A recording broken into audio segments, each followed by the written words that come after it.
Good morning, students.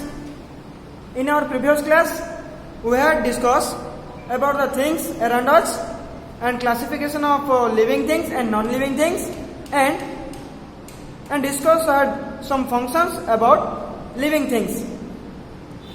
But in previous class, only discussed some functions: how to need food, or how to grow, or how to living things breathe.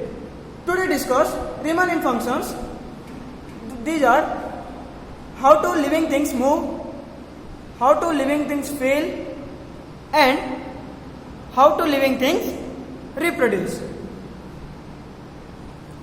Well, the remaining those are, first of all, how to living things move. All living things show movement, but animals and human beings move from one place to another place, while plants show movement in some their parts only.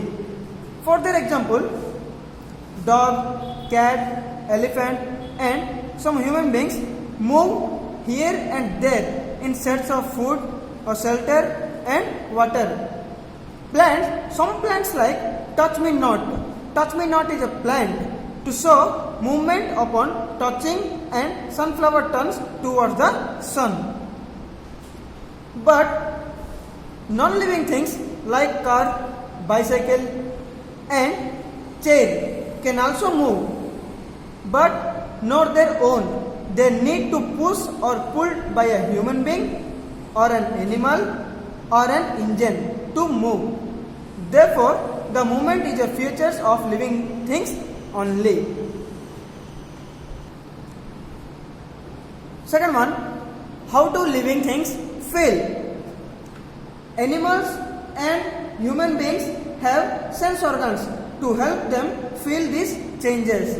For example, you sit on the fan in the summer because you feel hot, but in wear woolen clothes in winter as you feel cold. Similarly, animals, example, a dog hangs out its tongue when it feels hot, and an elephant fans its ears to keep itself cool in summer.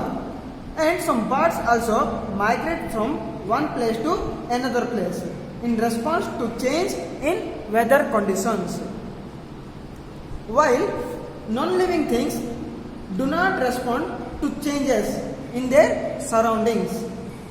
This is because they cannot sense or feel any changes. Another point, how do living things reproduce? All are know that all living things reproduce. Human beings and animals like cat, dogs, cows, etc. given birth to their young ones. Birds, fishes, snakes and frogs lay eggs, and the young ones hatch out of the eggs. In other words, the plants produce seeds from which new plant arises. Whereas the non-living things cannot reproduce. Thus, we can say that the living things need food to grow, and they breathe to continue their life process, and they can move one place to another place, and also can feel the surroundings they have, and at last they can reproduce to continue their generation changes. So students, still we have discussed about living things, what they can do. In our next class, we discuss about the life cycle of a living things and similarity between living things and non-living things and natural and man-made things. So, bye students. Thank you students. Stay home, stay safe.